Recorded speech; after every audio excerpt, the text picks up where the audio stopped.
Hello everyone, आज हम current के एक और इम्पॉर्टेंट न्यूज़ को कवर करेंगे। तो ये न्यूज़ है कि जोधा वाली फ़िल्म झूठी, कुछ ऐसा बयान आ रहा है। रानी नहीं दासी से हुई थी अकबर की शादी। तो राजस्थान के जो गवर्नर हैं हरिभाऊ बागड़े, उन्होंने कहा है कि जो जोधा वाली फ़िल्म बनी हुई है वो झूठी है और अकबर की शादी रानी से नहीं बल्कि उनकी दासी से हुई थी। अब देखिए चर्चा में क्यों है न्यूज़। उदयपुर में महाराणा प्रताप जयंती पर, जब महाराणा प्रताप जयंती थी उस पर राज्यपाल हरिभाऊ किशनराव बागड़े ने कहा कि भारत का प्रारंभिक इतिहास विदेशियों ने लिखा जिसमें झूठे तथ्य थे। वो ऐसा कह रहे हैं कि जो ब्रिटिशों के द्वारा इतिहास लिखा गया उसमें झूठ बताया गया है। उन्होंने जोधा अकबर का विवाह को भी झूठी बात कही है और कहा कि अकबरनामा में अकबर ने अपनी शादी का कोई भी उल्लेख नहीं किया है। उन्होंने महाराणा प्रताप को अकबर से कम महत्व दिए जाने पर चिंता जताई है। तो उन्होंने कहा कि आज जो भी है हर जगह पर अकबर को ज़्यादा महत्व दिया जाता है और महाराणा प्रताप को कम। तो उन्होंने इस पर कहा कि ये एक चिंता का विषय है।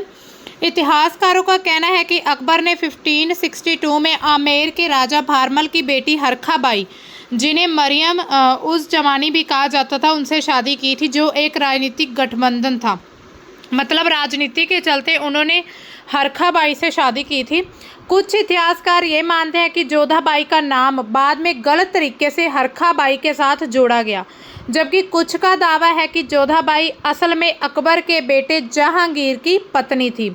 तो अब देखिए इस पर बहुत सारे अलग अलग तथ्य उठकर आते हैं। मतलब हर एक इतिहासकार अपने तरीके से इतिहास की व्याख्या करता है। तो कुछ कहते हैं कि जो हरखा बाई है उनके साथ ही जो जोधा बाई का नाम गलत तरीके से जोड़ा जाता है, और कुछ का ये कहना है कि जो जोधा बाई है वो अकबर का जो बेटा था जहांगीर, बल्कि उनकी पत्नी थी, अकबर की पत्नी नहीं थी। बागड़े का यह बयान एक विवादास्पद है। इस पर विवाद हो रहा है क्योंकि यह पारंपरिक ऐतिहासिक मान्यताओं को चुनौती देता है। अब देखिए, आप इतिहास के बारे में अगर कोई भी आप बात कहेंगे किसी भी इतने बड़े प्लेटफॉर्म, मतलब कि वहाँ पर जब एक समागम चल रहा था तो उसमें उन्होंने कहा था कि जो अकबर की शादी जोधा बाई से नहीं हुई थी बल्कि उनकी दासी से। तो इससे क्या होगा, इतिहास को जो लोग मानने वाले हैं उनके बीच जो भी मान्यताएँ, ऐतिहासिक मान्यता, उस पर भी इफ़ेक्ट पड़ता है। अकबरनामा में विवाह का उल्लेख न होने को लेकर भी बहस चल रही है। कुछ इतिहासकार का कहना है कि उस समय राजाओं के हरम में कई महिलाएं होती थी और दासी की बेटी से विवाह का कोई स्पष्ट प्रमाण नहीं है। तो कुछ इतिहासकार ये कहते हैं कि दासी की बेटी से विवाह हुआ था, इसका कोई स्पष्ट हमारे पास कोई भी एविडेंस नहीं है। तो अब देखिए राज्यपाल क्या दावा कर रहे हैं। हरिभाऊ बागड़े ने उदयपुर में एक कार्यक्रम में दावा किया कि अकबर और जोधा बाई की शादी की कहानी झूठी है। अकबर की शादी आमेर के राजा भारमल की एक दासी की बेटी से हुई थी। तो उन्होंने कहा कि रानी से नहीं हुई थी उनकी शादी, बल्कि एक दासी थी राजा भारमल की।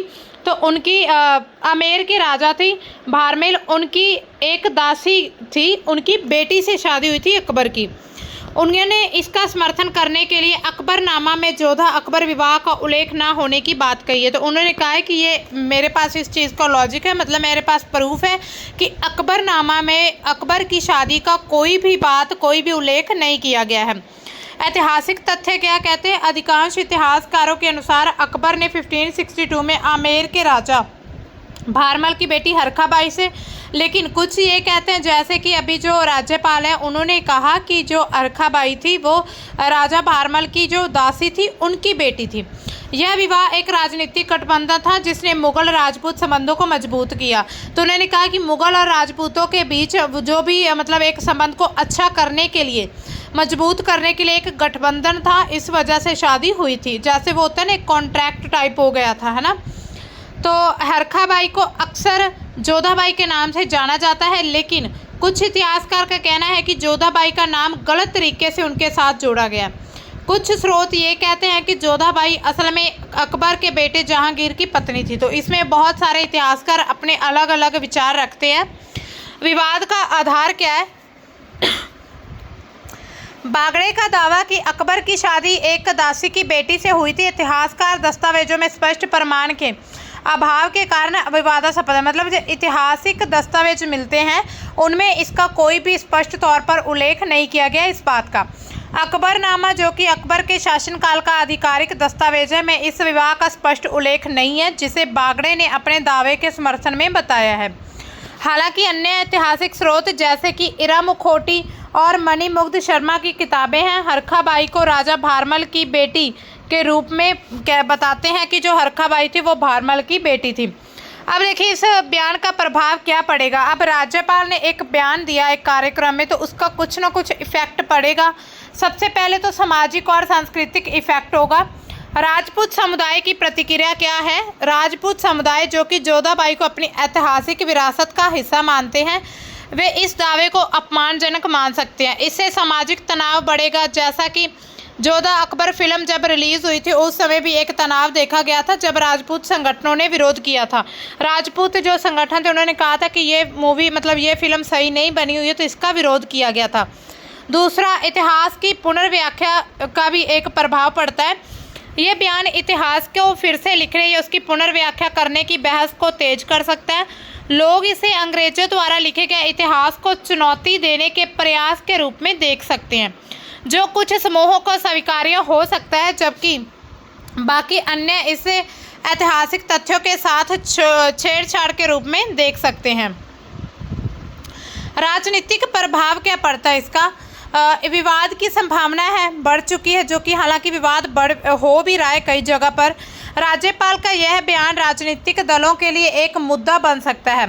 जो विपक्षी दल है वो लोगों को भड़का सकते हैं, या फिर जो इनके समर्थन वाले हैं वो इनका समर्थन पाने के लिए जनता का ऐसे कुछ भी विचार रख सकते हैं। विपक्षी दल इसे सत्ताधारी पार्टी की ओर से इतिहास को तोड़ मरोड़ कर पेश करने का आरोप लगा सकते हैं। इससे राजस्थान में राजनीतिक बहस बढ़ सकती है। क्षेत्रीय गौरव, इससे राजस्थान में जो क्षेत्रीय गौरव और इतिहास से जुड़े मुद्दे हमेशा संवेदनशील रहे हैं, यह बयान स्थानीय नेता समुदायों के बीच बहस को और ज़्यादा बढ़ा सकता है, खास करके जब यह राजपूतों के गौरव से जुड़ा हो। राजपूत के एक इतिहास के साथ ये बात जुड़ी हुई है, तो इससे क्या होगा, इस मुद्दे को, ये मुद्दा ऐसा संवेदनशील मुद्दा हो जाता है, तो इसमें राजनीतिक और स्थानीय समुदायों के बीच जो बहस होती है वो बढ़ जाती है। इससे कुछ शैक्षिक और सांस्कृतिक बहस भी होगी। इस दावे से इतिहास की किताबों और स्कूल कॉलेज के जो पाठ्यक्रम है, सिलेबस है, उसमें जोधा अकबर की कहानी को शामिल करने पर सवाल उठ सकते हैं कि अगर सच में अकबर की शादी जोधा से नहीं हुई थी, दासी से हुई थी, तो बुक्स में गलत सिलेबस क्यों पढ़ाया जा रहा है। इस बात पर भी सवाल उठ सकते हैं। यह इतिहासकारों और शिक्षाविदों के बीच नई चर्चा को जन्म दे सकता है। फिल्म और टीवी इंडस्ट्री पर भी इसका असर पड़ेगा, क्योंकि जोधा अकबर की कहानी कई धारावाहिकों और फिल्मों का आधार रही है। भविष्य में ऐसी कहानियों को प्रस्तुत करने में सावधानी भी बरती जा सकती है।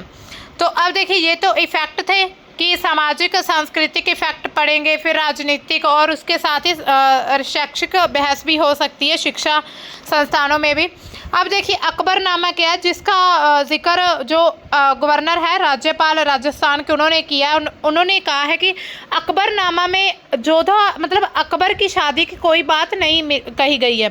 तो अकबरनामा आखिर है क्या। अकबरनामा मुगल सम्राट अकबर के समय के दौरान एक ऐतिहासिक दस्तावेज है, एक बुक टाइप है, जिसे उनके दरबारी इतिहासकार अबुल फजल इब्न मुबारक, ये उनका फुल नाम है। वैसे तो उन्हें अबुल फजल कह देते, लेकिन पूरा नाम है अबुल फजल इब्न मुबारक। इन्होंने ये अकबरनामा लिखा था।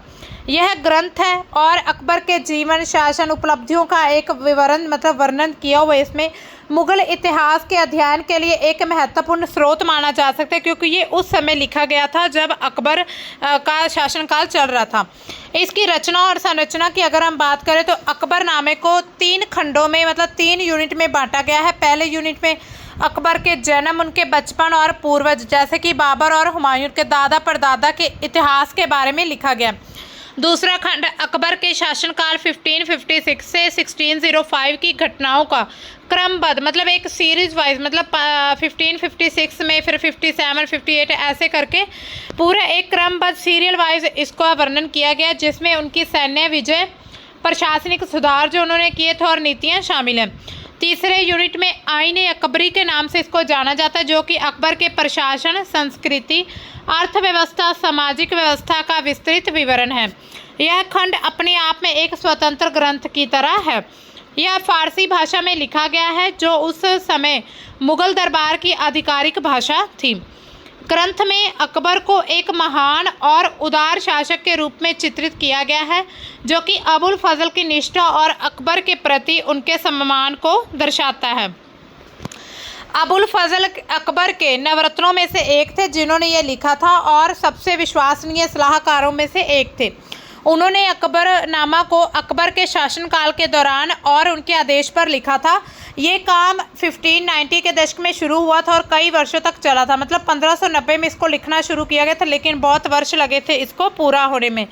अबुल फजल की लेखन शैली साहित्य अलंकारिक है, लेकिन इसमें ऐतिहासिक तथ्यों को भी शामिल किया जाता है, मतलब किया गया है, क्योंकि कुछ आलोचकों का मानना है कि यह अकबर के पक्ष में पक्षपातपूर्ण है। मतलब उन्होंने कहा कि अब अकबर के किसी सलाहकार ने लिखा तो अकबर के पक्ष में ही होगा ये।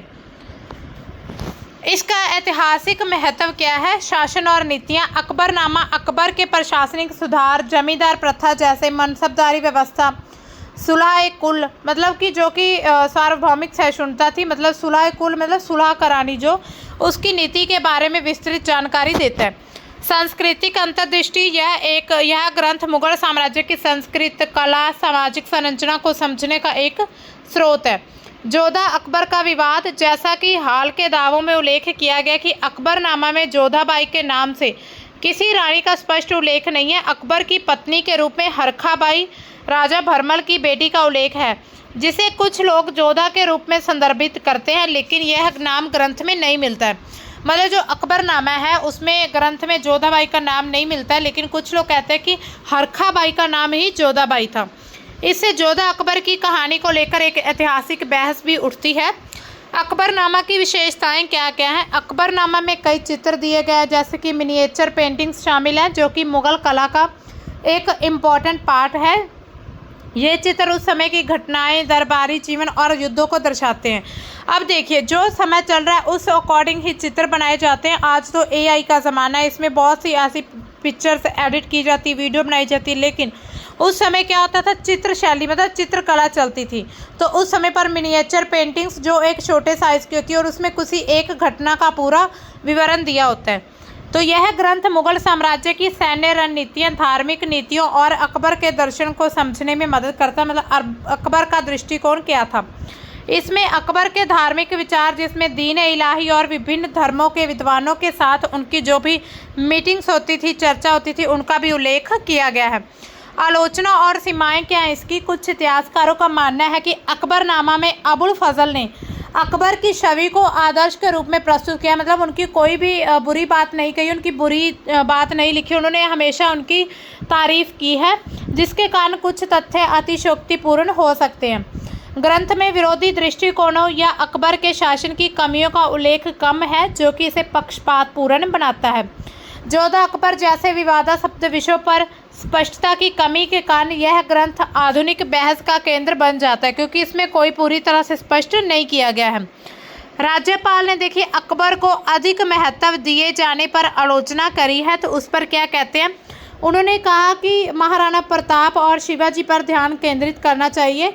उन्होंने भारतीय नायकों और फिर से सुर्खियों में लाए जाने सांस्कृतिक गौरव को बढ़ावा देने के लिए राष्ट्रीय शिक्षा नीति (NEP) की प्रशंसा की है। उन्होंने कहा है कि जो मतलब इनको सिलेबस में इसका महाराणा प्रताप और शिवाजी को एक हिस्सा बनाया जा रहा है सिलेबस का, तो उससे राष्ट्रीय शिक्षा नीति की उन्होंने तारीफ करी है कि ये बहुत अच्छा काम था। उन्होंने महाराणा प्रताप की घुड़सवार प्रतिमा की स्थापना करने को एक राष्ट्र का गौरव प्रतीक बनाया है। उन्होंने कहा कि अगर महाराणा प्रताप और शिवाजी हाथ मिला लेते तो आज इतिहास कुछ और होता। तो ये उनका दावा है राज्यपाल का। अब देखिए, हरिभाऊ बागड़े ने अपने हालिया बयान में मुगल सम्राट अकबर को इतिहास में अधिक महत्व दिए जाने की आलोचना की है और महाराणा प्रताप और छत्रपति शिवाजी जैसे वीर योद्धा के योगदान को अधिक प्रमुखता देने की वकालत भी की है। अब देखिए, कौन थे महाराणा प्रताप और छत्रपति शिवाजी? दोनों भारत के महान योद्धा थे और शासक थे। महाराणा प्रताप ने मेवाड़ के राजा के रूप में मुगल साम्राज्य के खिलाफ संघर्ष किया था। और शिवाजी ने मराठा साम्राज्य की स्थापना की और मुगलों के खिलाफ लड़ाइयाँ लड़ी थी। तो दोनों ही मुगलों के खिलाफ युद्ध लड़े थे। महाराणा प्रताप के बारे में हम पहले बात करेंगे। 1540 से 1597 तक इसका जो भी कार्यकाल था। मेवाड़ के राणा थे ये महाराणा प्रताप। मेवाड़ के सिसोदिया राजवंश के शासक थे और जिन्हें उनके साहस स्वाभिमान मुगल अकबर शासक के खिलाफ प्रतिरोध के लिए जाना जाता था। हल्दी घाटी का युद्ध होता है 1576 में। यह युद्ध महाराणा प्रताप और अकबर की सेना, जिसका नेतृत्व आसफ खान ने किया था, मान सिंह और आसफ खान ने उनके बीच हुआ था। हालांकि युद्ध का परिणाम जो था अस्पष्ट था, मतलब कुछ फैसला नहीं हो पाया कौन जीता या कौन हारा। प्रताप की वीरता और उनकी गुरिल्ला युद्ध रणनीति ने उन्हें अमर बना दिया। उन्होंने कभी भी अकबर के सामने समर्पण नहीं किया था। स्वतंत्रता का प्रतीक है। प्रताप ने मेवाड़ की स्वतंत्रता को बनाए रखने के लिए जंगल जंगल भटकने, कठिनाइयों को सामना करने को चुना था, लेकिन मुगलों की अधीनता स्वीकार नहीं की थी। उनकी यह दृढ़ता उन्हें राजपूत गौरव का प्रतीक बनाती है। प्रशासन और नेतृत्व। प्रताप ने अपने शासनकाल में मेवाड़ की एकता और जनता के कल्याण के लिए कई काम किए थे। उन्होंने स्थानीय जनजातियां भीलों का समर्थन प्राप्त किया था, जो कि उनकी सेना का महत्वपूर्ण हिस्सा था। इतिहास में स्थान क्या दिया जाता है महाराणा प्रताप को? महाराणा प्रताप को राजस्थान, खास करके राजपूत समुदाय में एक महान नायक के रूप में पूजा जाता है। उनकी कहानियाँ, गाथाएं, लोक कथाओं, कविताओं, गीतों में जीवित है। आलोचकों का मानना है कि अंग्रेजी इतिहास लेखन और बाद में कुछ भारतीय इतिहासकारों ने अकबर के उदार की छवि को बढ़ावा देने के लिए प्रताप के योगदान को कम करके आंका है। अब देखिए इस पर राज्यपाल का दृष्टिकोण क्या है। बागड़े ने दावा किया कि अकबर को महान बनाने की प्रतिक्रिया में प्रताप जैसे योद्धाओं को उचित सम्मान नहीं मिलता है। उन्होंने जोर दिया कि इतिहास को फिर से लिखकर प्रताप के बलिदान, साहस को अधिक महत्व देना चाहिए। यह बयान राजस्थान में क्षेत्रीय गौरव को मजबूत करने का एक प्रयास हो सकता है, क्योंकि प्रताप को मेवाड़ और राजपूत संस्कृति का प्रतीक माना जाता है। अब देखिए ये थी महाराणा प्रताप के बारे में बात, जो भी हमने बात की। अब हम बात करेंगे छत्रपति शिवाजी महाराज की। 1630 से 1680 तक इसका जो भी जीवन कार्यकाल था।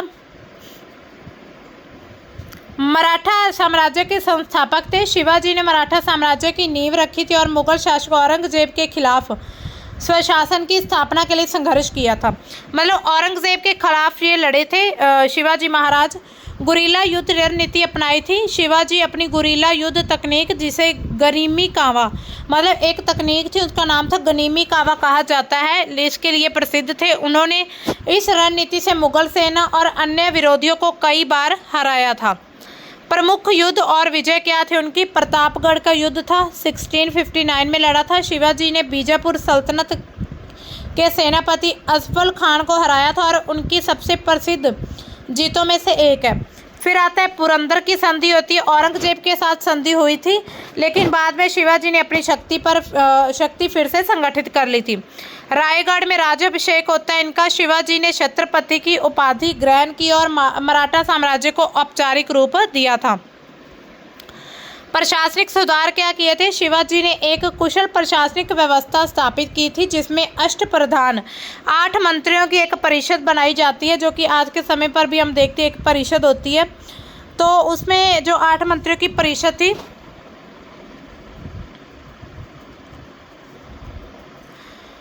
आठ मंत्री की परिषद थी, वो शामिल थी और उन्होंने कर प्रणाली को सुधार किया था, स्थानीय भाषा की प्रशासन में बढ़ावा दिया था। इसके बाद धार्मिक सहिष्णुता। शिवाजी ने हिंदू धर्म की रक्षा की, लेकिन उनकी नीतियां सभी धर्मों के प्रति सहिष्णु थी। उन्होंने अपने शासन में मुस्लिम सैनिकों और अधिकारियों को भी महत्वपूर्ण स्थान दिया था। मतलब वो किसी एक धर्म के खिलाफ या एक धर्म का समर्थन नहीं करते थे। सभी धर्मों के प्रति उनकी जो भी नज़रिया था वो एक ही था। इतिहास में क्या स्थान दिया जाता है शिवाजी को? शिवाजी को मराठा गौरव और भारतीय स्वतंत्रता संग्राम का प्रारंभिक प्रतीक माना जाता है। उनकी विरासत आज भी महाराष्ट्र और पूरे भारत में सम्मानित है, लेकिन अंग्रेजी इतिहासकार लेखन में शिवाजी को कभी कभी डाकू या विद्रोही के रूप में भी बताया जाता है, जिसे भारतीय इतिहासकारों ने बाद में चुनौती दी और उन्हें एक राष्ट्रीय नायक के रूप में स्थापित किया था। राज्यपाल का दृष्टिकोण क्या है इस पर? बागड़े ने शिवाजी को एक महान योद्धा, स्वराज्य के संस्थापक के रूप में उजागर करते हुए इतिहास में उनकी भूमिका को अकबर की तुलना में कम महत्व दिया गया था। उनका यह बयान शिवाजी के योगदान को राष्ट्रीय स्तर पर और अधिक प्रचारित करने की मांग को दर्शाता है, खासकर मुगल शासकों के खिलाफ उनके संघर्ष को। तो ये राज्यपाल का दृष्टिकोण था। अब देखिए ऐतिहासिक संदर्भ और अगर हम तुलना करें इन दोनों की, अकबर बनाम प्रताप और शिवाजी। अकबर को उनके साम्राज्य विस्तार, प्रशासनिक सुधार, धार्मिक सहिष्णुता के लिए जाना जाता है, लेकिन प्रताप और शिवाजी ने मुगल प्रभुत्व के खिलाफ स्वतंत्रता, स्वशासन के लिए संघर्ष किया था, इसके लिए उन्हें जाना जाता है। जहां पर अकबर एक साम्राज्य के निर्माता थे, वहीं पर प्रताप और शिवाजी स्वतंत्रता और स्थानीय गौरव के प्रतीक भी थे। अकबरनामा का पक्षपात। अबुल फजल द्वारा लिखित अकबरनामा अकबर के शासन के आदर्श के रूप में प्रस्तुत करता है, जबकि प्रताप और शिवाजी के समकालीन दस्तावेज सीमित हैं। इसे अकबर की छवि को अधिक प्रमुखता मिलती है, जिसे बागड़े ने चुनौती दी है कि उनको ज़्यादा महत्व दिया जा रहा है। अंग्रेजी प्रभाव क्या पड़ा इस पर? बागड़े का दावा है कि अंग्रेजों ने इतिहास को तोड़ मरोड़ के आंशिक रूप से सही हो सकता है, क्योंकि अंग्रेजी इतिहासकारों ने मुगल शासकों को प्रशासनिक दृष्टिकोण से अधिक महत्व दिया था, जबकि स्थानीय नायकों को विद्रोही के रूप में बताया था। जो अंग्रेज है वो विद्रोही के रूप में भारतीय जो भी स्थानीय नायक थे उनको बताया करते थे। इस वजह से उन्होंने इतिहास को चुनौती दी है कि जो भी ब्रिटिशों के द्वारा इतिहास लिखा गया था वो पूरी तरह से सही नहीं हो सकता। तो ये थी हमारी आज की न्यूज़। इस पर अगर और कोई भी विवाद की बात या कोई भी अपडेट आती है तो हम न्यूज़ लेकर आएंगे। तब तक के लिए बाय, थैंक्स फॉर वॉचिंग।